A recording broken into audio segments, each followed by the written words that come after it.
বৃহস্পতিবার পবিত্র রাতে কেউ যদি এই দোয়াটি 100 বার পরে কোনো দিন পৃথিবীর কোনো মানুষের কাছে তার হাত পাততে হবে না। পৃথিবীর সব কিছু তার পায়ের নিচে আল্লাহ হাজির করে দিবেন।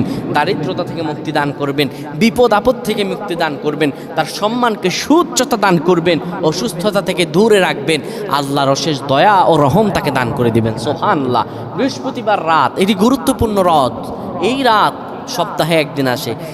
আরবিতে রাত আগে আসে, দিন পরে আসে। সুতরাং বৃহস্পতিবারের যে দিন গিয়ে রাত, এটি বৃহস্পতিবার রাত নয়, এটি শুক্রবারের রাত, এটি জুমাবারের রাত, এটি দোয়া কবুলের রাত, আল্লাহর কাছাকাছি হওয়ার রাত। সুবহানাল্লাহ।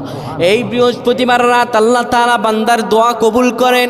কেউ যদি বৃহস্পতিবার রাতে ঈশা নামাজের পরে পবিত্র হয়ে ইয়া হাইয়ু ইয়া হাইয়ু ইয়া হাইয়ু ইয়া রফিয়ু ইয়া রফিয়ু ইয়া রফিয়ু এই দোয়াগুলো পড়তে পারে 100 বার, আল্লাহ রাব্বুল আলামিন তার